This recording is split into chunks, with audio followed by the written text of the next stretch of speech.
Welcome back to the Sideline Live podcast. You can follow us over on Twitter and Instagram at the Sideline Live. We'd love to hear from you. On episode 29, I am delighted to be joined by Chicago Bulls media manager Joe Pinchin. In this episode, we discussed his career, his path from working for free to a paid position in the best basketball league in the world, and going on trips to China with NBA stars such as Dwayne Wade and CJ McCollum. I hope you enjoy the episode. Hi Joe, thanks a million for coming on the podcast. No problem, thank you for having me. Can you give a bit of background for the listeners who might not know who you are? Absolutely. So my name is Joe Pinchin. I'm the manager of digital content at the Chicago Bulls. I've been here, 14 months or so? So just over a year. Prior to being at the Bulls, I was working in the British Basketball League for the Leicester Riders. Worked there for 7-8 years, taking care of both the digital side, but also our pathway, and working with the university and high school programs there, as well as doing some work outside of the BBL with FIBA, and worked with a number of brands over the years. Been able to travel a little bit and do some cool things within basketball. Daddy, so we're going to get into all of that, but I suppose you have a bit of a background in basketball yourself. You would have played growing up. Yeah, I played. Don't need to talk too much on it. Not a whole ton to cover there. But, got introduced to it at a fairly young age, and then family moved house. Wasn't a lot about. Moved into Lincolnshire in the UK. Absolute desert of basketball activity in Lincolnshire. So didn't really play too much. Started playing a little bit more seriously right before I went to university. Came out to the States for a little bit. I tried to do some things here. Had Loughborough University as kind of a backup plan, which is pretty solid backup. Went there when the program there was very different, very much kind of coming off of a bunch of changes there, and was able to impact some things off the court whilst playing, and kind of realized, self-aware enough that I wasn't going to make a ton of money playing basketball. My body's fragile, I've got terrible ankles. So knew that, I could play a little bit and could use that to meet people and to understand the game, and just kind of was all in on just learning as much as I could, both on and off the court. So obviously still trying to be the player and training and all that side of things, but also, doing a little coaching, understanding the runnings of a club, understanding what it takes to put a game on with, without any fans, with fans, ticketing, like all of these things. Was then able to travel a little bit to again see basketball in different cultures, different levels, different experiences. So for me, playing was just a gateway to meet a bunch of people, be around the sport that I loved, and whilst obviously being committed as a player, I knew that my career was going to be off the court, but definitely wanted to be within basketball. So utilize that time to really do as much as I could away from the court, to set myself up for once I was done playing. Yeah, I love that. A lot of players talk about don't let the game use you, use the game. That's kind of, I get the sense that what you did during your playing career. Yeah, absolutely. I was, made sure that even just small things, right? You meet teams you play against, you start to build friendships with people that you regularly interact with. Then moving into coaching, it's a pretty small network in the UK. So again, you're able to meet a ton of people, work with good people, and you're kind of all dealing with the same struggles of basketball in England, right? So you kind of bonded through that, which is good. Allows you to make connections in a meaningful way. I hate the term networking. I hate that kind of process to go through, but enjoy meeting people and working with new people and learning from people. So really tried to dive into that as deeply as I could. Good. And why content creation? How come you didn't maybe go down the avenue of coaching or other areas in the sport? Yeah, absolutely. So, coached a little bit just on the fringes, assisted with our women's team for a little while, head coached some of our lower teams at the university when needed, player coach for a little bit, with coaches being not full time and not able to make all games and things like this when our program at Loughborough was much smaller. So enjoyed it. Definitely was open to doing more of it. It just didn't stick, I guess, as much as I guess, the impact I could make from a kind of organizational level. And so actually the step was not straight to content. It was more towards the operations and just running of the program and all the logistical things and processes needed to build out a program that we were doing at Leicester. Um, so yeah, it was more that side. And then the content side came out of necessity. Came into a club that we had talented photographer, but brand was a little old and needed revamping. We partnered with 506. They took on the rebrand side of things, which was great, but still left us limited in our on the ground content capture, which ironically now they're doing a lot more of now that I've left. But so yeah, just kind of dived into, and it was in a place where around the BBL there wasn't a lot of people doing a lot, so it was this perfect storm of being able, us needing to do more and me recognizing that that was how we wanted to market, and the baseline being pretty low, like there wasn't a whole ton being done, so it allowed me to do some things and that be received well, even though it was very basic. So I was, started with shooting just iPhone clips on the baseline and tweeting them, and they were well received. And I was like, oh, let me go and rent a video camera from the university and do some basic, camcorder filming. Then it was, oh, let me try some photography, and Billy, our photographer at the time, was great in terms of helping me out with some basics there, and Mansour as well in the BBL. Like both of those are legends within content game. They've been doing it for a lot of years, so was able to pick their brains on the photography side a little bit. That gave me a bit of a baseline. My younger brother shoots video as his profession, so I was able to pick his brains on the video creation side and use him for a bunch of projects early on.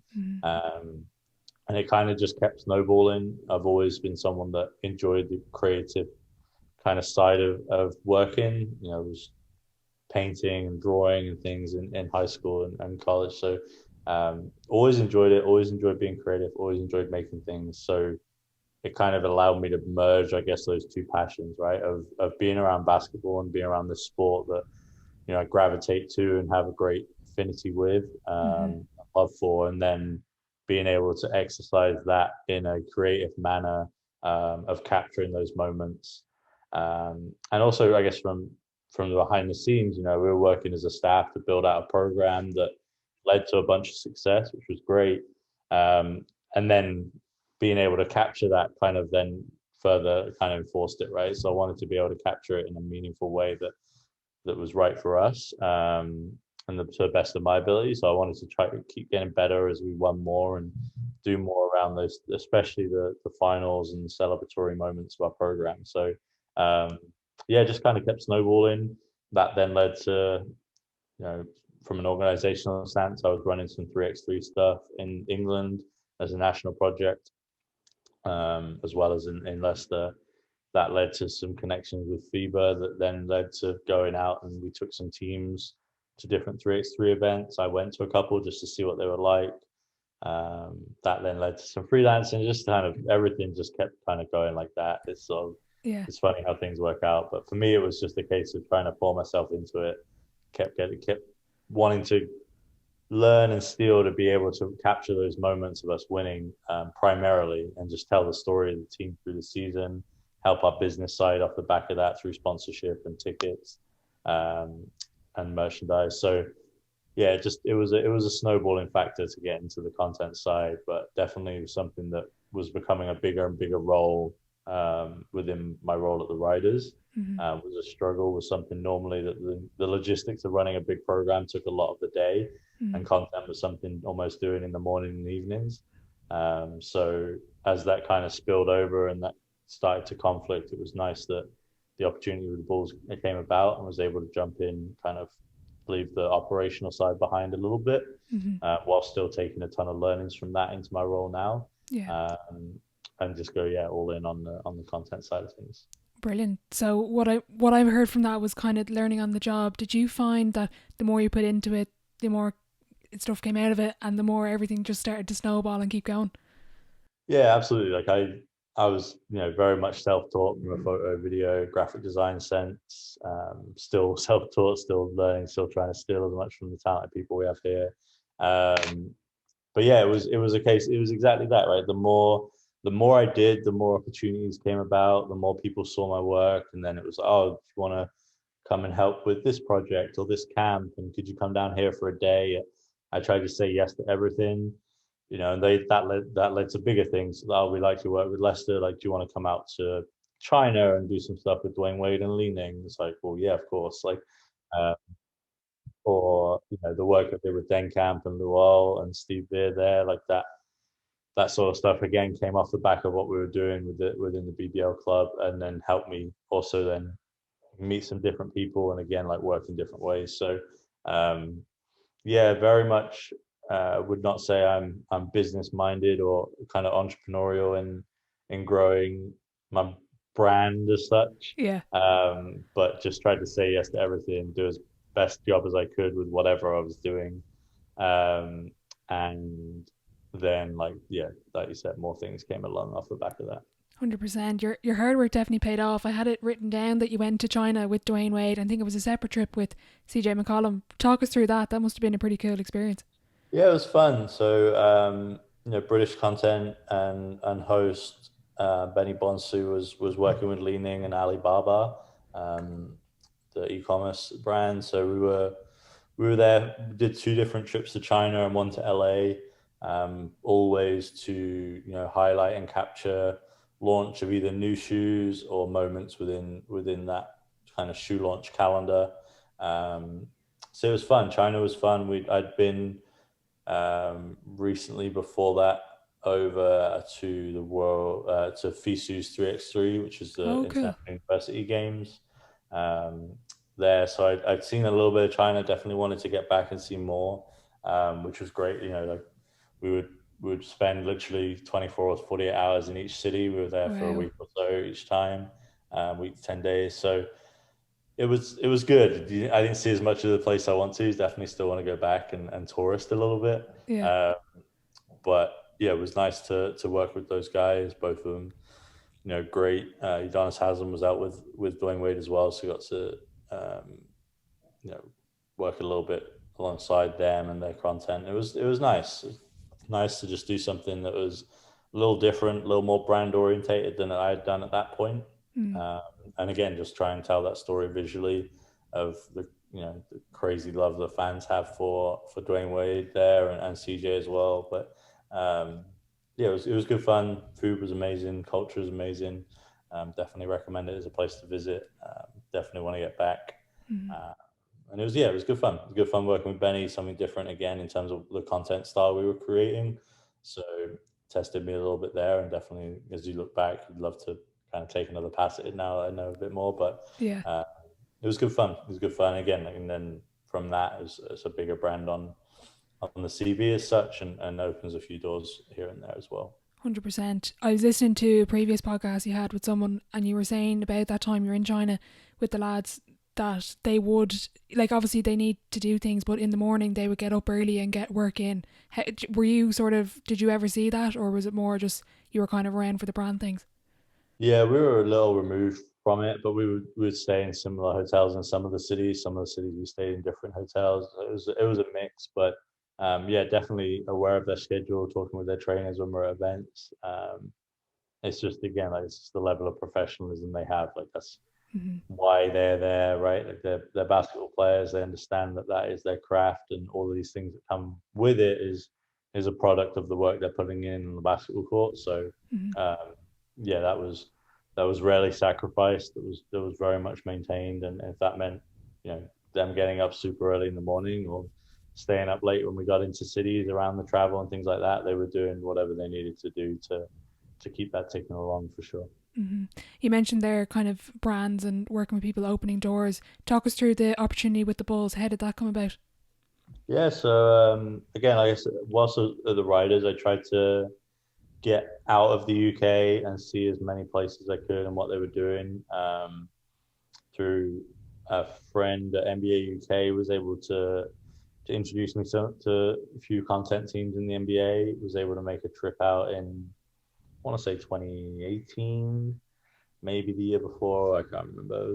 I made a couple of trips, so I came out and did sort of Chicago, New York, Philadelphia, Toronto, where else? Washington. Um, kind of just stopping off a couple of days in each city. Hmm. Used it as an opportunity to sightsee a little bit, but very much a working holiday. Set up meetings with both the NBA teams here, but also brands. So like Wilson is based in Chicago, for example, and other outlets that were based in different cities, New York especially, with crossover at the time, which then got bought out by Huddle, and what they do. So yeah, just kind of instead of taking holidays in a traditional sense, would use the few days in the summer where we're a little quieter to get out and try and learn and steal from. One of those was the Bulls. The digital director here, Dan Moriarty, is actually British as well, so Oh, okay. a little bit of natural affinity. Came in from a non-basketball route, but yeah, similar kind of British background. So had a little bit of affinity there on the first trip. Then was coming out to All Star in LA. And again, like for me, anytime I was going to the US, I'd always try and tag on somewhere as a stop off, and kind of mix my flights so that a couple of cheap flights within the US to see a few more places and meet a few more people. So Hmm. did the same thing. Finished up at All Star, or maybe before actually. I think went to Chicago first, and then again they were welcome enough to let me come and see how they work games and what that process is like. Um, Got the experience around shooting a couple of games. Prior to that, Dwayne Wade had been at the Bulls, so I was able to provide them some content from China and things like this. It's Hmm. just funny how like all these things interact, right? Yeah, So definitely. that then means they're probably a bit more welcoming to allow me to come and be a pain in the butt and ask them a bunch of questions during what's always a busy game day. Was able to shoot some content whilst there, and again, obviously share that with them. So again, just built up a bit more of a relationship, and that was a couple of years ago. And then as their team, as digital has grown within the NBA, as the team has grown, as more money has been put into the departments across the league, but the Bulls specifically, they were looking to add someone that was, a content person and a content mind, but with a basketball background and with a focus on the storytelling of the team. Hmm. Um, and yeah, kind of reached out, asked me to apply, went through application process, then went to attack the visa process, which Yeah. is it's funny when you're applying for jobs. You obviously spend a lot of time making sure that you're prepared for you know what that job might entail and trying to educate yourself and get as ready as you can be, both for the interview process and then obviously the role. um, for me it was double that. It was also then trying to educate myself on visa processes, something that I hadn't spent a ton of time on previously. Didn't Knew that potentially wanted to work in the NBA or in the US and college system or somewhere in the future. Hmm. Had taken time to understand what that meant from a work sense, hadn't taken the time at that point to understand what that meant from a living overseas stance. Okay. Uh, so yeah, definitely like the interview process was extensive in terms of the role. We had a lot of applicants, manager position here, so a little bit above an entry level role. So um, yeah, long interview process.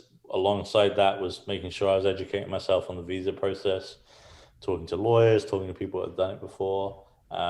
Again, luckily, the creative community is pretty tight knit, and you can reach out to people, and people are normally pretty good with their time. So, Hmm. was able to speak to a couple of people that have moved over in creative roles on different types of visas, to understand what options were on the table. Nailed down to it looked like there was essentially one option for what I was doing, and where the Bulls were in terms of the level of support they could give. So um, yeah, kind of got the job, which was great. And then not only got the job, but we got the job with the proviso that they were willing to wait the 6 to 8 weeks to get an answer on my visa. When generally notice periods here are about 2 weeks. So uh, Okay. Yeah. yeah, very grateful for them to take the hit on staff volume for a couple of months, which actually ended up turning into about 3.5 months, I was gonna because say because of COVID, was it? not because of COVID actually, and actually I got in just in time before visas and Oh, embassies started perfect. to slow down. So again, Yeah. timing worked out really well to make it possible. But it was just a case of my role and the visa type I was applying for was not an exact fit. I'm on an O1 visa, which is a temporary work visa for a number of years, but it's designed for more for either people coming into film, movies, or TV shows, or traditionally like lecturers. If Yeah. Harvard wanted to bring in a professor of something that and lecture for 3 months, that was the type of visa they would be on. So Okay. um, trying to align content achievements um, and CV accomplishments from a creative and sport angle into what is an academic or TV movie angle was interesting. But the lawyer I had was tremendous. He was great to work with. He, he was very upfront with chances and kind of took a really serious look at my case. And Hmm. I'd spoken to a number of other lawyers that were, I would say, overly confident. You know, lawyer I used, he was confident that I could get it. He explained why, and then we worked through the process. And again, all those aforementioned opportunities that I took came into play again because a lot of the processes, reference letters and Hmm. people explaining the role you had on their company within the work that you did, Hmm. and that kind of shapes your application. So again, all those little things that I said yes to with different brands, whether that was a week in China or a random afternoon in London, allow me to pull on a number of people to make a strong enough application to make the jump out here. So Yeah. yeah, got through in the end, and then got here about a month before COVID shut down everything. Okay. So it was good time, and it just shows there the power of saying yes to things. Like you said yes to an afternoon in London that you could go back to and get a ref. Like that just shows like not networking, but take every opportunity, as you said beforehand. Yeah, absolutely. Like I never was thinking like, oh, this is gonna play out in 3 years' time when I need a reference from this person. Like it was Yeah. just something that could be cool. So why not go do it with the time that I had. So yeah, definitely continue to try and keep that approach. And I think the worst case is you get a bunch of cool experiences under your belt and things some fun stories to tell down the line.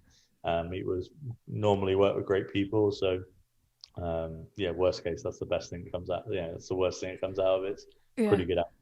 Yeah, that's not too bad. And then, so you got to Chicago then before kind of the whole COVID Yeah, thing? I arrived in February 2020. So I got about a week before we hosted NBA All Star Hmm. weekend, which is obviously more than the weekend when you're the host city. So I had about a week trying to settle in, meet as many people as I could. NBA All Star hit, which was chaos, running Mm. around trying to capture content, and then got a couple of weeks or so out of COVID, out of NBA All Star Weekend, and then obviously COVID was happening in the background at that time. It wasn't really at the forefront of a lot of people's minds, and then obviously NBA had positive cases and kind of called into the office. Now we're going to work from home for a couple of weeks, and Yeah. everyone's like, "Oh, a couple of weeks, like it might last a little bit longer, like it's a couple of weeks." Obviously, the NBA then stops, and yeah, like then you're working at home for the for the rest of the summer. We weren't a part of the Orlando bubble, so we had a long stretch there where there wasn't a ton going on with the Bulls as an organization. We were kind of sitting waiting, which is interesting challenge for content. Like I've always been around busy times of the season, and Hmm. even the off season, you're talking about trades and signings and stuff like that. So it was a fun new challenge. Luckily for us as a team, the last dance kind of happened for a 6 week period within that, which allowed us to be, you know, us and Jordan being the center point of the sporting world for a 6 week period was good fun. Yeah. Trying to maximize that on a number of different fronts. So again, that was a cool challenge, really cool project to be involved in. Our entire team crushed it on a number of fronts. It was really fun, and I think that also like it set us up well to know that we can creatively brainstorm being away from each other. We can work events Hmm. at home if we needed to. At that point, we were worried about, when games come back, are we going to have to work at home? How would that work? Yeah. There's a lot of rules in place in terms of both, obviously, if people do contract COVID, but also if they have exposure to someone. So, Hmm. um, yeah, Last Dance was awesome as a project. Really, definitely like career highlight for me, and I think most of the people that worked it from our team. But then it also gave us some good learnings going into this season. We knew we were confident that we could be on Slack and Teams calls during events and Yeah. work in that way if needs must. Gave us confidence to be able to do that around the draft lottery um, and then the NBA draft. So yeah, it was good. It was good. It was a good time. I'm glad I got into the US when I did before embassy started to close and things. I don't think as much as they were gracious enough to wait the months that they did, I don't think they were going to wait Yeah. another year to be able to hire me, right? So Yeah. yeah, it was nice. And then the Bulls as an organization been tremendous throughout the COVID period in terms of supporting us as staff, and it's a family run business. And I heard a lot of really good things, and a pandemic and the impact that has on a business. Yeah. Really, it demonstrates what you are as a business, what your values are as people. So really, it's demonstrated that, and definitely really happy to be here and Mhm. be a part of it. And what's that game day like as in terms of content? Could you take us through, like I'm sure you obviously have meetings beforehand. How do you plan out the different roles and the different pieces of content you're looking to capture and create? Yeah, so the pieces of content bit is reactionary, right? Like we're reacting to what happens in the game. Hmm. For the most part, we have a number of sponsorship commitments and partner commitments throughout a game. So you'll see on our feeds, we have a game day post on Instagram stories, for example, is sponsored by Zenny. We have our starting lineups post is sponsored. So we have a number of those things that we're needed to take care of. Then we have a number of opportunities where partners will have agreements for X amount through the season. So we're looking out for those. And then after that, we're looking to tell the story of the day, right? Through from arrivals to the venue and the fashion side of the NBA that obviously has Yeah. got bigger and bigger as time has gone on, through to the game action and any storylines that might be happening through the game. And then post game in terms of any celebratory moments or interactions that happen. Again, this year COVID limiting some of that stuff, but Yeah. um, that's kind of the content side. We're looking to tell those stories. We're looking to highlight our players in the best possible light. We want to celebrate their achievements on the court as such. So yeah, that's what we're looking out for in terms of the team. Um, due to COVID, we're able to get two people capturing content around the team. For home games last season, that would be a lot more. There would be a lot more of our cameras on the team, Okay. both video and photo. So that's a little restricting, but we have staff that are able to make it work. Our video producers are incredible, able to capture a lot. Sorry, we have two on the court. We actually we have another video camera up in the stands from us as well. So we have a couple of video angles, which is good. Hmm. Then so we have sort of two. We sort of split off, and we set up our team in terms of a number of roles. So we'll have someone leading on kind of creating and curating content, because with the NBA, you're getting content from both your own sources and external, right? You have the broadcast, you have maybe NBA have a phantom cam there that day. Hmm. We're able to get melts from that. We have our photographers, we have NBA photographers, we have Getty photographers. We have people talking about the game within social media, which can be content opportunities. So we have someone focusing on that. We have someone focusing on publishing on our feeds. We have someone focusing on the graphical side of the night, so updating quarter scores, templates, things there, but Hmm. also looking for graphical opportunities to do cool stuff.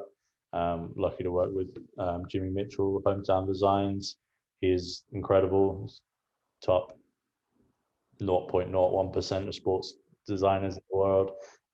So yeah, when he's working out games with us, it's a lot of fun to be able to kind of throw things at him on what we can do. And then we have a role that we define as sixth man, but essentially, as I mentioned, we have partnership opportunities, we have storytelling opportunities, and we have a number of platforms to publish to, right? So within a game, we have someone making sure that all of that is happening, everything's running as it should, and then looking out for opportunities that might not be obvious when you've got your head down and you're tweeting or putting stuff on Facebook or making a graphic.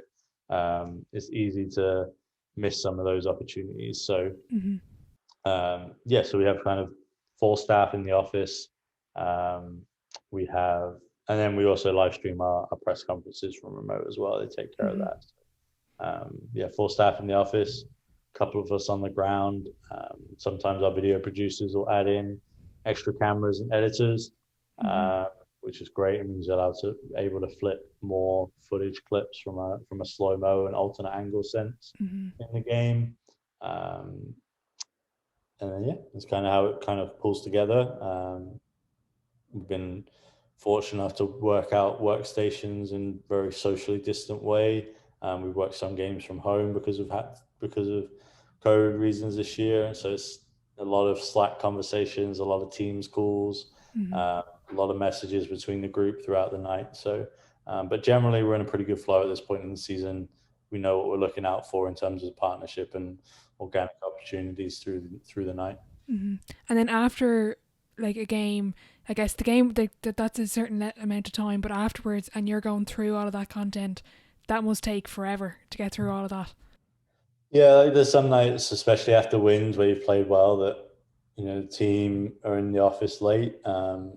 My role this year has been more around being the content capturer around the team, Hmm. um, but I've traded out as well and been in the office a little bit. So um, yes, it's fun. Like we have a beat writer Sam Smith, who's also just absolute legend in the basketball writing space. So he'll be producing content as well. We have our live streams that we're kind of watching and looking out for things. So there is a process post game, and we're trying to obviously maximize anything that's happened during the night, both on the night and the next day, as a minimum, and even going forward if we have days off, which doesn't really happen too much this year in an NBA schedule, but. Um, yeah, definitely sometimes can be a later evening, um, but worth it because like that means the team's probably played well and you have a lot to talk about. So Yeah. never going to moan about late nights in the office, making the most of those opportunities. Yeah, definitely. And you talked a lot about there about the team, and you've interacted with a lot of different people. What have you been able to learn from whether it's individuals within the Bulls or from maybe, as you said, NBA or the different sort of content teams? Yeah, it's been fun. So like within the Bulls, obviously we got some staff that are new. So myself and Nico Tan, our digital content coordinator, started about the same time. We're kind of more focused on the basketball side, and then we have a number of staff that have been here a lot of years and have been doing it for the same amount of time as I was at the Riders. So able to tap into their experiences in terms of both things that have worked, things that haven't, ideas that might be good when you put them in your head, but they've probably played them out already and seen how they performed.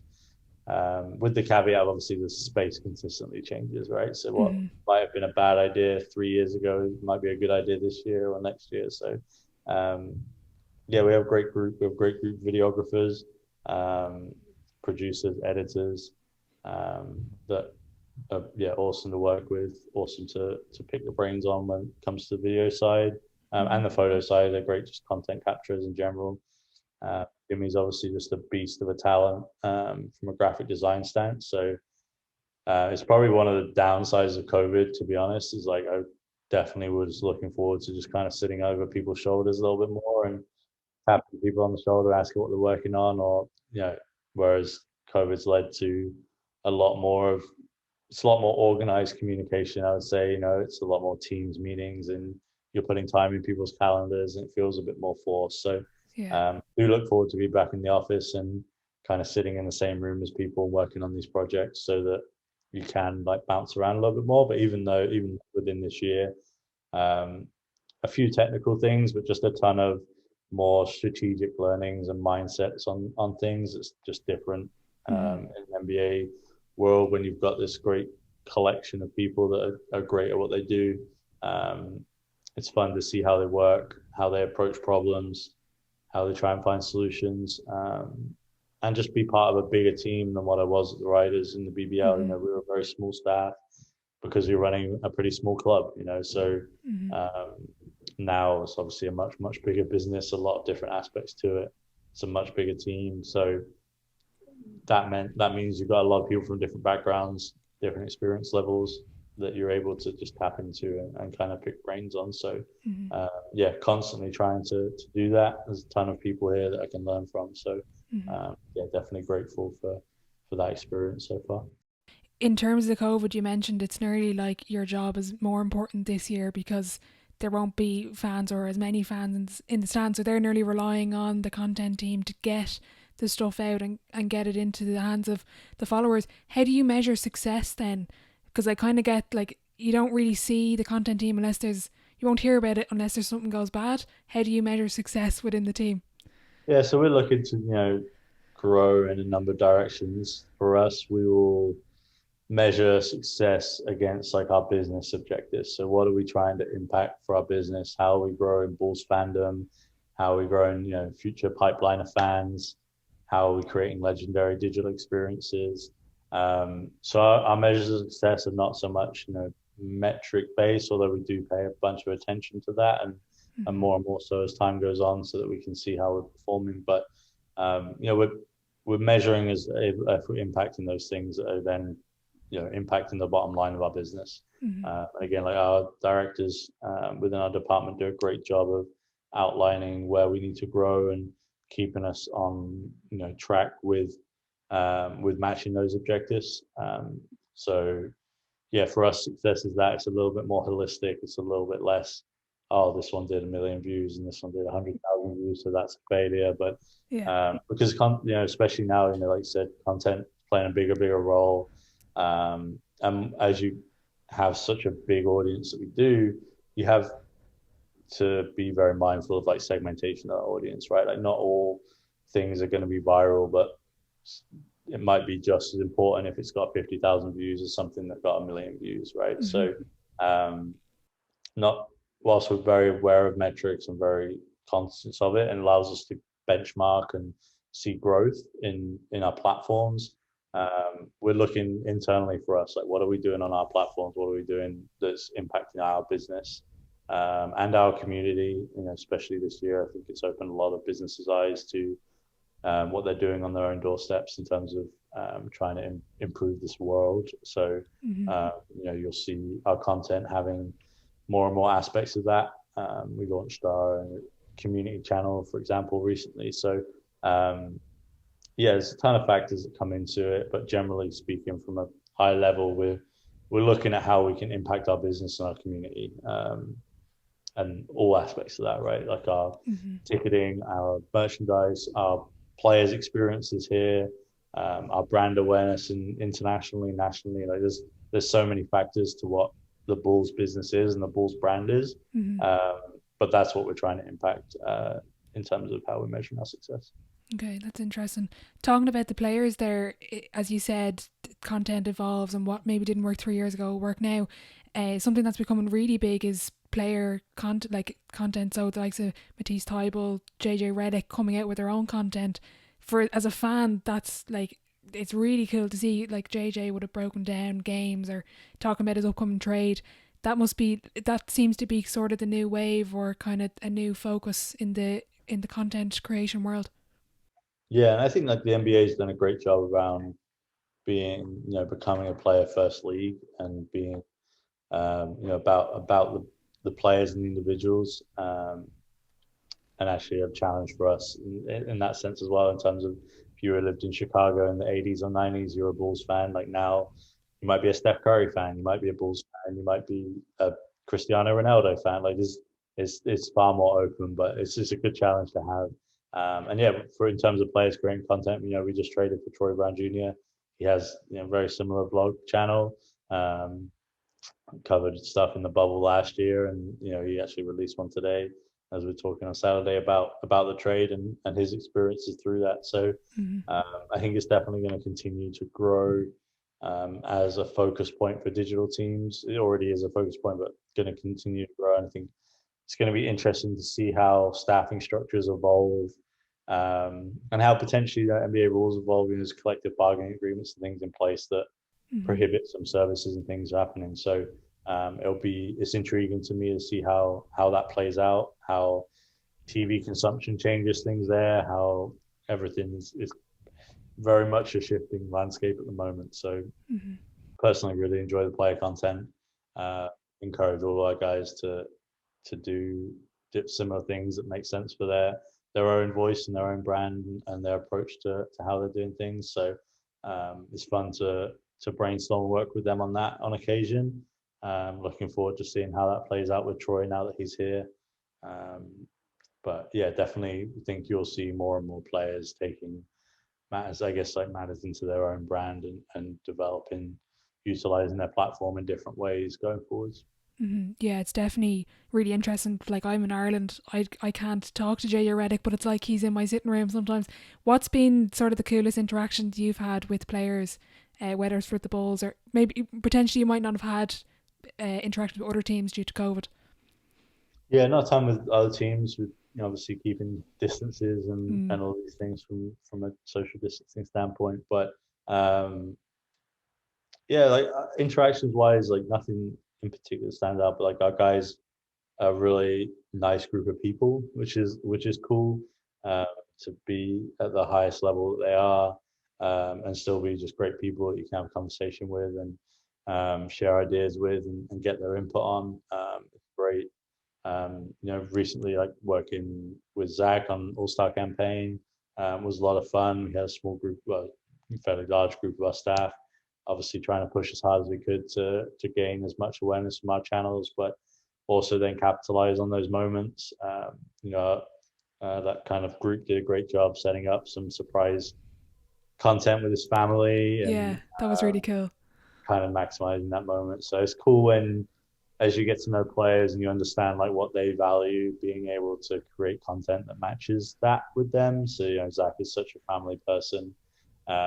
We had some small connects with his family and some former players that he looked up to, and we knew he saw as mentors and things. So yeah, Chris Ramirez from our video team, our PR team, Nika Tan, like we did whole group, the whole content studio group did a great job pulling together like that moment, Yeah. which was awesome. Yeah, it's good to see like him be surprised and like allow him to kind of enjoy that moment in a way that he wasn't expecting. So they're the kind of interactions that for me are value. Like anytime you can help impact their brand, their experiences within the organization, and positively like impact their time here. Hmm. Um, I think that's what we're kind of looking to do with content, whilst obviously trying to match our business objective side of things. I think the two go hand in hand most of the time anyway, because what's good for the players is normally good for the business. Yeah. Um, so yeah, they're the kind of interactions I look forward to going forward. I really liked your the cutout of Zach, and then you brought it around the different parts of the city and did the montage. That was really cool. How do you deal with a creative slump? Do you find you sort of get that a lot, or is that something you don't really struggle with?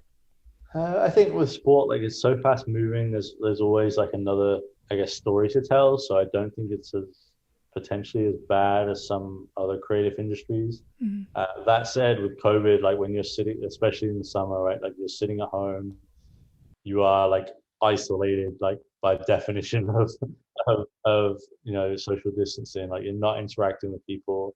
I think me and number of people I spoke to struggle with that because it's hard to be like, okay, well, what's the next idea? Like, what's the next thing? Like, we have no players in town. There's no basketball happening. You're going like day to day, week to week, trying to like come up with things to talk about on our channels and be active and talk with our fans on. So um, that was definitely the biggest right in terms of coping with that.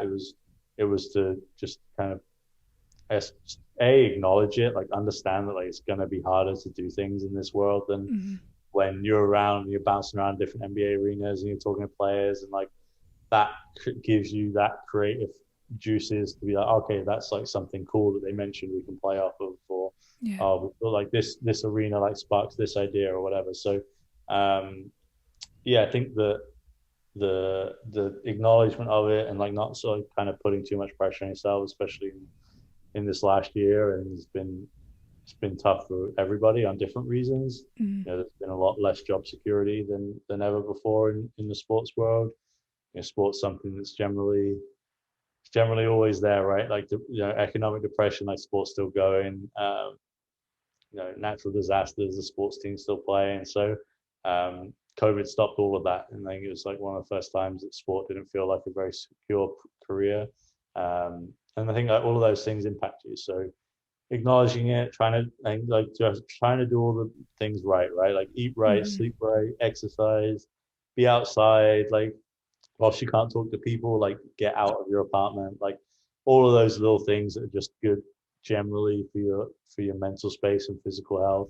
Yeah. I think those things come even more important when you feel frustrated with work or in a creative slump or the stress. Like those habits, and if you can develop good habits in those areas, and for me, mine are not always the best, sure, especially around sleep. But I think when push comes to shove, like those things you need to focus on and take care of, and then generally for me so far, the rest is worked itself out well. Yeah, you mentioned there a lot of the habits. You play basketball, you understand the game. Without giving too much away, what's it like observing the players with their levels of preparation and detail? Yeah, it's fun. It's fun to see their routines. It's fun to see the difference of routines from rookie trying to develop what that's like and going through his first NBA season to Mm. we have vets that have been in the year for 13, 14 years. So it's fun. It's fun to see them work up close and personal. It's fun to see the level of detail they speak with and think on with our coaching staff and with each other. It's fun to see that veteran mentorship, which in the BBL we had some of, but there's even with a team with Leicester, we had less than most. There's still decent player turnover. Mm-hmm. Um, so seeing up close and personal, like the level of impact our veterans can have on our younger players and the team is really cool to see and like watch their leadership styles up close. Watch our coachings, like our different coaching staff styles up close. Again, like being a basketball person, like definitely always, I'm there to capture moments and tell stories, but it's always an added perk when you're able to like just be around something you love, right? So always watching, but yeah, definitely like they have the level of purpose, I guess, is probably the best way to describe it in what they do, right? We're in a crazy schedule. We play pretty much every other day. We just came back from a 4-city road trip Mm-hmm. over 7 days. We play tomorrow at home. We go on another 5-city, 7 day or 8 day road trip after this. So I think like that level of purpose with the time that you have is something that is definitely interesting to observe. And I think that definitely made me reflect on how much time was misspent or squandered, I guess, in a BBL setting where you're playing once a week, Mm-hmm. or in a university setting where you may be playing once or twice a week. Um, we're playing maybe 4 times in a week, and they're still getting, great video feedback, great development opportunity, great, preparation, even within, short bursts of time with players. Mm-hmm. Um, so that's definitely the level of purpose of what is done. Everyone is there for a reason. There's no one there that's not got a role. Especially this year again with travel parties, size restrictions, and all of this with COVID. Even more so, there's people taking on multiple roles and really being efficient with the staffing volume and the time that we have. And although it's a much bigger staff than what I've experienced in previous teams I've been around, Mm-hmm. from a basketball sense, the level of purpose and the detail in their roles and the jobs they're doing is super clear and super evident in terms of what it looks like day to day. You mentioned their level of purpose, efficiency, obviously on the court, but it must play a big part as well off the court, where their recovery or traveling, as you said, like you're on long road trips. They're using that time off the court to keep improving.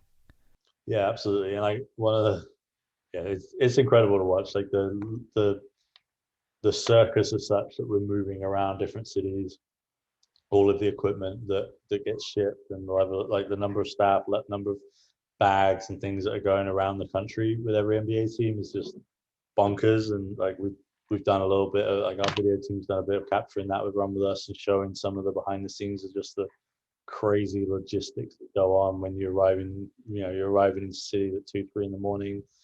They're setting up treatment rooms for first thing the next day. If guys have got injuries, obviously trying to maximize treatment time between Mm-hmm. games. try and get them as ready as they can for the next game.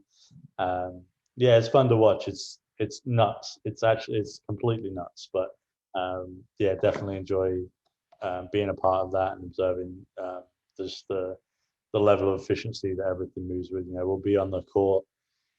There were some road trips earlier this season. We're on the court. We're getting off the court at like 9:30, and I went back into Chicago after a flight home by like 10:30. It's like, this is mad. Like, yeah, it's Yeah. short flight, things like that. But it's just bonkers at which the speed at which they can all do their jobs. And it's bred out of necessity. The NBA schedule is completely crazy. So yeah, the fact that athletes can go out there and perform like they do every day is incredible. Yeah. But it's a testament to the processes behind both what that time the athlete is putting in, but then all the things around them to try and keep them as ready as possible to perform. Is this the dream, kind of being in that circus of traveling around with an NBA team? It's the dream for now. Yeah, like Yeah. I'm not someone that, like I said, I'm probably guilty of not being very good in terms of being career minded and where I wanted to go. Like I knew I wanted to be around basketball. I knew I wanted to be around the best people I could and best in the world, and the best possible that I could be at, whether that was, high school in the UK or whether that was the NBA. So yeah, definitely enjoy it, love it. It's fun to be around. Like, it's tough to see yourself doing anything else once you've been around it, for sure. So, but yeah, I'm not someone that looks too far ahead. I'm also not someone that gets like too high or too low or too starstruck by any of it. Like, by it, Yeah. it's fun, and really honestly, the work is pretty similar, right? It's a different setting, but content is content, and telling the stories is the same, whether that was in the BBL or the NBA. Yeah. So the day to day is not too different, other than the fact you're jumping on a flight and going to Utah or Yeah. seeing, The chartered flight, that's the important bit. the chartered flight. So yeah, the logistics are different, but the work is the same, and I think that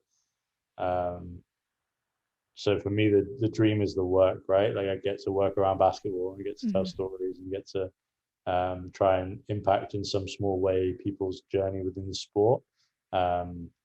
So from that sense, this is definitely the dream. But that was also that dream is the same dream in the BBL, like, when the impact was different and the work was slightly different, but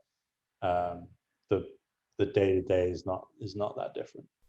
What advice would you give someone that's maybe listening now that wants to be either in your position or a similar position?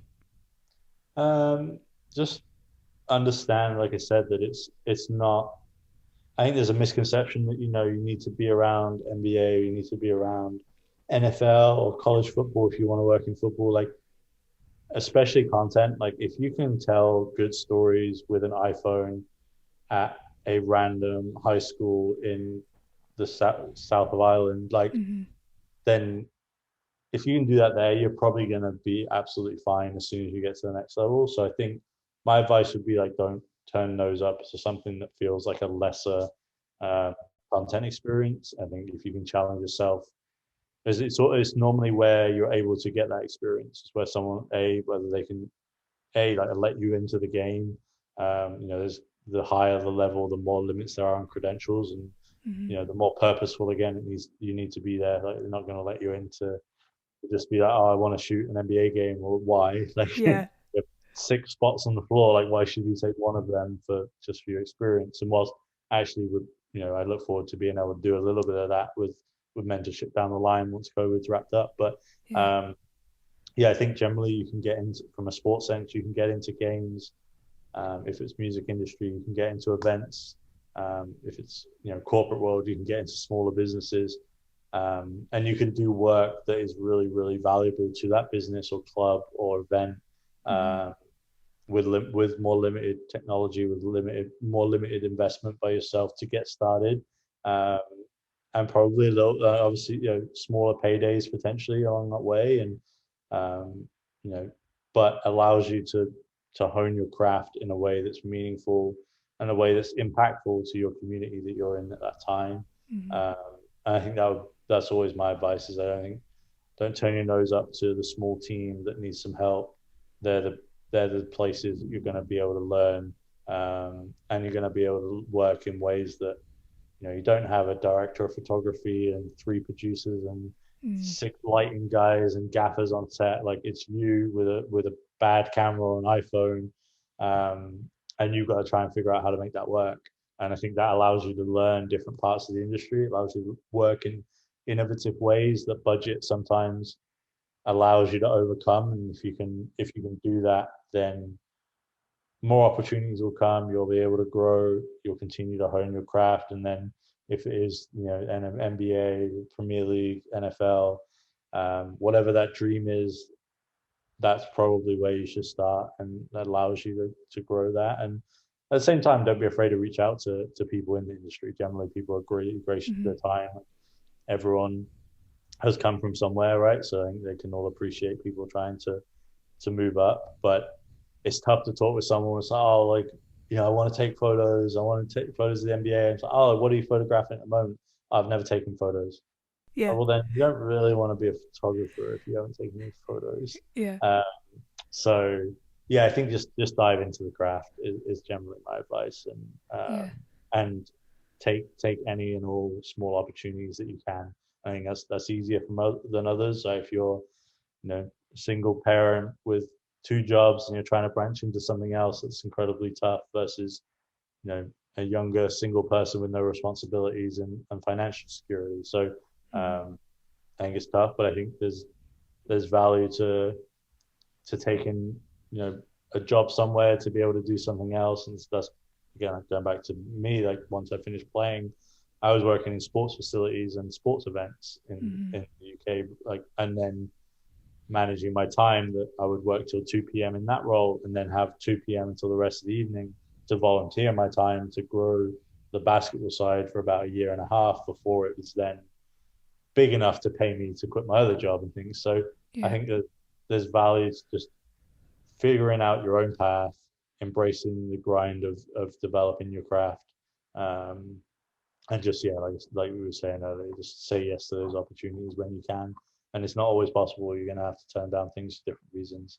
That always sucks because you never know what that lasting impact of that might be. But again, just don't put too much pressure on yourself and just dive into it and see where it goes. Yeah, I love that. You mentioned it there briefly about kind of having that iPhone and being in the south of Ireland.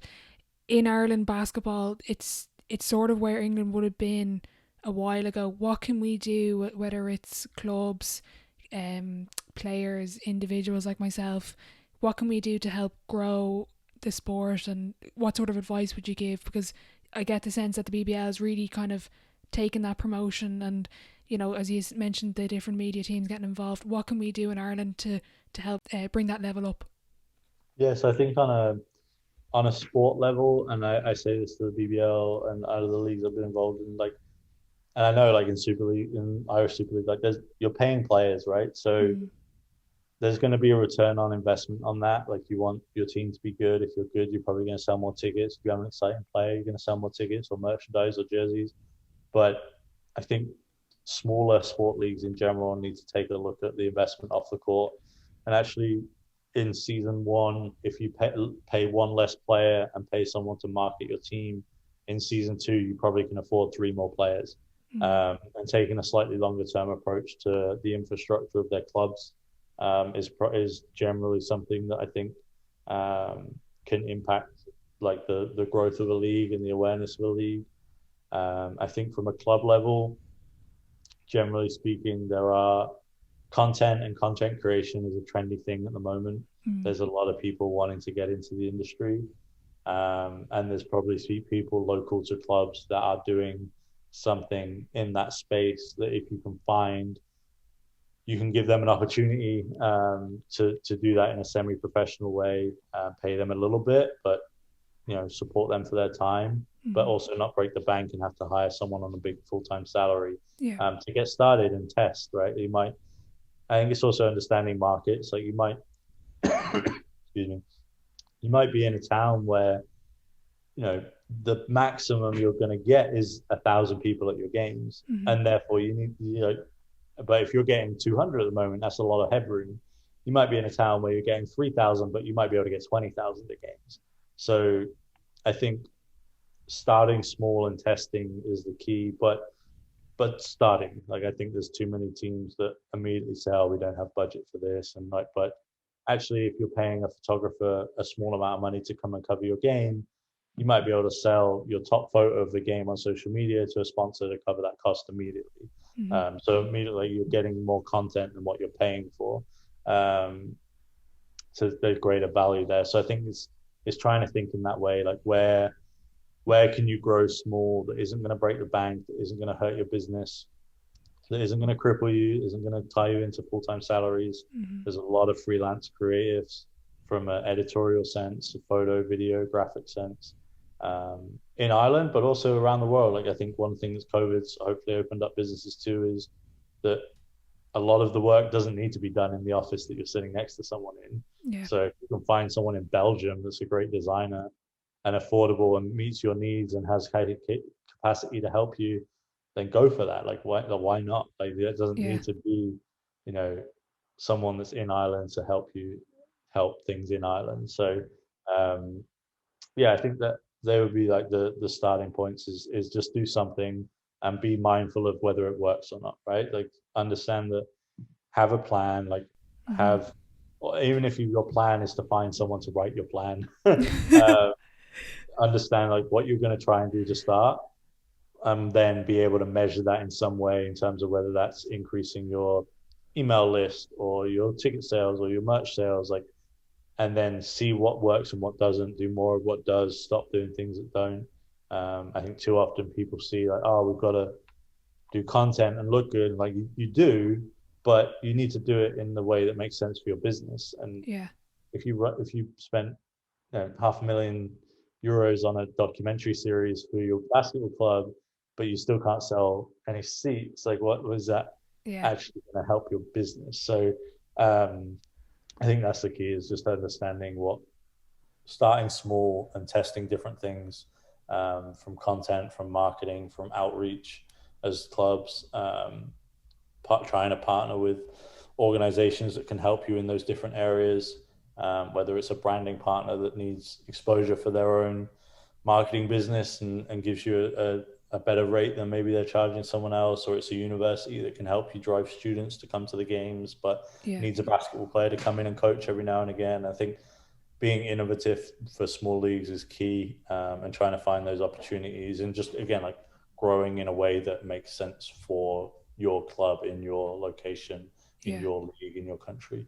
Yeah. um, I like the way you said there, write out the plan, and then kind of what we mentioned before, how are you going to measure that success? So as you said, well, if you're going to hire someone, well, what are you going to get out of that? And make sure you know that going into it.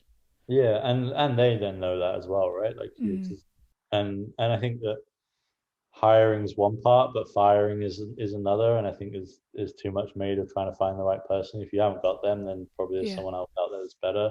There's a lot of people in sporting roles that have been there a lot of years that probably aren't the best person for that job anymore, Yeah. which might mean they'll be able to be great at another job within your business. But uh, yeah, even before hiring, just having, like, if your club is in this state at the moment, like what are you actually trying to get to? Like is it a full arena? Is it, and what, and then if it's a full arena, why? Like what is that, so you can pay more players? Is that for bottom line profit for the owner? Is that for money to be able to go out and do work with black businesses in your area, or women's sport or schools? Or if you fully understand like what your vision is for your team, I think then it's easier to pull people in to the different parts of that. And I think it comes off the back. I think having that clarity of purpose and clarity of vision goes a long way to the first step of then growing towards it. Mm-hmm. We're going to wrap up with the final segment of the podcast. It's called the Sideline 7. So it's the same 7 questions for every guest, kind of a thought-provoking round. So I'm going to start off with question 1. What is your favourite quote? Ooh. I have a lot. I had the, as random as it was, the Casey Neistat Nike advert where it was like "do more." Yeah. That stuck with me in a number of years where I used my summers to just do a crazy number of things. So we'll go with that as the first one. The other one I like is, "It's never too late to be the person you could have been." I think there's a lot of people that get to points in their lives and it's like, oh well, maybe I'm past the ability to do that, and I think it's bullshit. I think you can generally do what you want to do with your life in some way, shape, or form, Hmm. if you can figure out a way to do it. Yeah, that's a good one. You're a big Casey Neistat fan, I take then. I enjoyed it. Yeah, I enjoyed his content, enjoyed his grind, his entrepreneurialness, and turning a small filmmaking business into 25 million tech acquisitions and things like this. So yeah, Yeah, definitely enjoy the observation of what he does. yeah, he's a really cool guy. Question two, or actually, I wanted to talk about a quote. You know, it's kind of a cliche one. Do what you love, and you never work a day in your life. What is? Can you give your take on that? Yeah, like I like it. I think more is that like if you do what you love, like you the work just doesn't, it becomes your life. Like I feel like there's definitely days that like I love basketball and I love what I do, and you're still like absolutely beat by the end of a work Mm, day, right? So um, I think like I heard someone describe, I think it was Last Chance U recently. It was like one of the coaches describing like his love for basketball evolving like a relationship, right? And I think that that's like very similar for me. Like there's days where like wake up completely fired up and I love it, and there's some days I'm completely frustrated with it, but I still love it. Like it's just yeah. frustrating that day. So um, yeah, like for me, I've never seen I've never wanted to see work as work. I've done jobs where it's felt like work and I've gone in and worked and then gone home. I never wanted that for my life. I want to wake up and do what I'm doing and that be my lifestyle, Hmm. um, versus like, and some days that is 9 to 5, but a lot of times it isn't. A lot of times it's Saturdays or Sundays, weekends, it's late nights, early mornings, but it's the work has become a part of my like the lifestyle, Yeah. versus a job. So yeah, I've been lucky enough to have that. Best sporting event you've been to, and you can pick that as a fan or whether you're working at it. Sporting event for me, K54 probably. Before they charged for tickets, I think it killed the vibe a little bit when they started charging tickets. I understand why they had to, but um, the year before they charged for tickets, K54, if those don't know, is a streetball event in Paris, is a Jordan brand event. Has been going, I want to say maybe 15 years now, like over a decade. Started as a small event, has grown to be at the foot of the Eiffel Tower with thousands of people watching. It's this amazing mashup of basketball with street culture, music, fashion. The branding is incredible. The atmosphere is incredible. The weather is normally incredible because it's in summer in Paris. Hmm. And yeah, it's just different. It's a different vibe to anywhere else that I've been from a sporting event. Um, yeah, so K54. Although I look forward to playoff games at the United Center. Maybe that'll top. Yeah. Is there any particular sporting event you'd love to work at? Um, NBA Finals, like Bulls in the NBA Finals would be good fun. Yeah, definitely. Uh, yeah, I've been fortunate to check off a lot of the ones that I'd like to, like Final Four, NCAA, potentially one day would be good. Olympics with 3x3 specifically would be crazy. Having seen that first big major event in Athens back in 2012, I want to say, Hmm. maybe 2011. Being involved in the sport in some shape or form through to now, working the Olympics with 3x3 would be good. But yeah, NBA Finals, like a Game 7 of NBA Finals specifically. Mm. Um, Olympics for 3x3 would be good fun, just because the Olympic vibe is always good. Biggest setback or challenge so far in your career? Ooh. Challenge just like before here, like trying to figure out ways to grow in a smaller market with this limited budget and limited staff, and um, that led to a bunch of frustrations and setbacks in terms of what that looked like day to day, Hmm. and it can be tough. So, but still loved it. Still was still all about it. Like loved my time there, but definitely a challenge to make that growth, and not with the aim of making a jump, but with like trying to figure out what was next within that. So Kind of on the flip side then, what's your biggest achievement? I want to be like coy and be like the next one. Yeah, generally, I don't know. I think honestly, like being where I am now is pretty crazy, not knowing like where I immediately came from. Yeah. Uh, but yeah, generally like just the smaller things. I guess I enjoy more, like being able to capture winning, being able to be a part of like all-star campaigns and Last Dance and things like that have been incredibly cool since I've been here. But yeah, hopefully it's some cool content award for NBA Finals content down the line. That'd be good. Advice to your 18-year-old self? Keep going.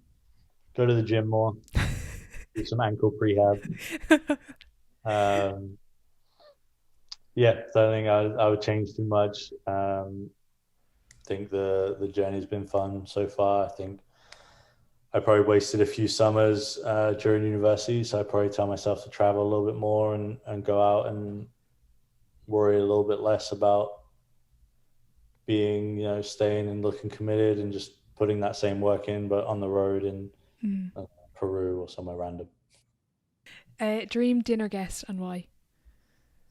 Ooh, Kobe. Yeah, definitely. Self-explanatory. Yeah. Final question: if your life was a book, what chapter would this be called?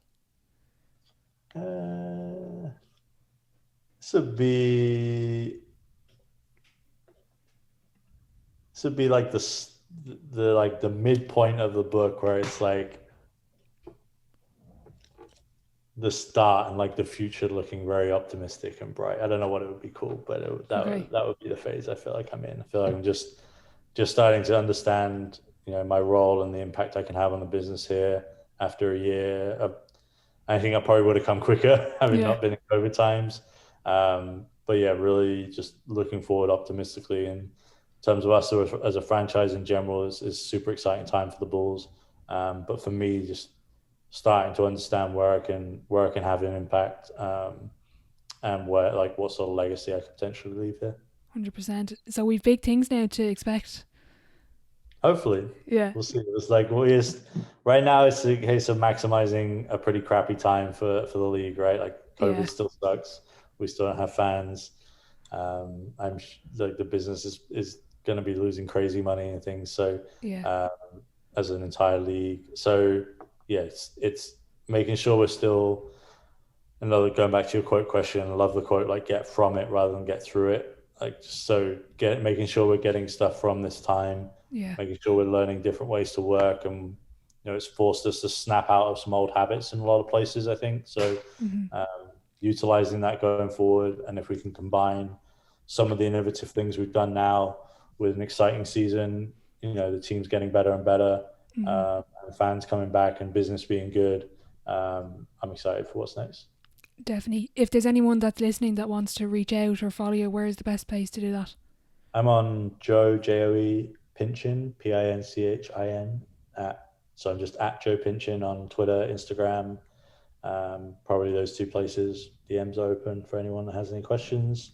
Always happy to connect with new people. Absolutely. Look, Joe, thank you so much for your time, and best luck with everything in Chicago and the Bulls, and hopefully COVID clears up soon. You get a good crack at the job. Thank you very much. No problem. Appreciate having me on.